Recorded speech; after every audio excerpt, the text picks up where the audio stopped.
আপনার কাছে আমার প্রশ্নটা একজন অমুসলিমকে নিয়ে। আসলে সে একজন নাস্তিক, সে কোনো ধর্মে বিশ্বাস করে না। সে আমাকে একটা প্রশ্ন করেছে যে আল্লাহকে কে সৃষ্টি করেছে। আল্লাহ আমাদের সৃষ্টি করেছেন, আল্লাহকে কে সৃষ্টি করেছে, কিভাবে এই প্রশ্নের উত্তর দেব? অনেক ইহুদি ও নাস্তিক আমাদেরকে এই প্রশ্ন করে থাকেন যে আল্লাহকে কে সৃষ্টি করেছেন। শুনুন ডাক্তার জাকির নায়েকের মুখ থেকেই তিনি এই প্রশ্নের উত্তর কি দিয়েছেন। ভাই, আপনি প্রশ্ন করলেন যে একজন অমুসলিম নাস্তিক জিজ্ঞেস করেছেন কে আল্লাহকে সৃষ্টি করেছেন। এর উত্তর দিতে গিয়ে এভাবে বলা যায় যে আমার বন্ধু, তার নাম জন, তার ভাই জ্যাক হাসপাতালে ভর্তি হয়েছে। সে আমাকে বলল, জন আমাকে বলল যে আমার ভাই জ্যাক হাসপাতালে ভর্তি হয়েছে, আর একটা বাচ্চার জন্ম দিয়েছে। ওই বাচ্চাটা ছেলে নাকি মেয়ে? ছেলে না মেয়ে?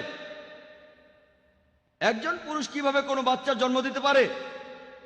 জ্যাক একজন পুরুষ, সে জনের ভাই হাসপাতালে ভর্তি হয়েছে, একটা বাচ্চার জন্ম দিয়েছে, ছেলে না মেয়ে? প্রশ্নটাই অযৌক্তিক। একজন পুরুষ বাচ্চা জন্ম দিতে পারে না।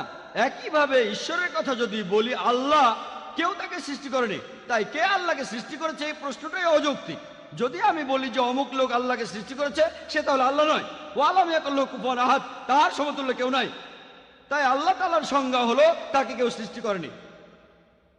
তাই কে আল্লাহকে সৃষ্টি করেছে এই প্রশ্নটাই অযৌক্তিক। প্রিয় দর্শক শ্রোতা, এরকম ইসলামিক ভিডিও পেতে সাবস্ক্রাইব করুন আমাদের ইউটিউব চ্যানেল হাদিসের শিক্ষায় আলোকিত।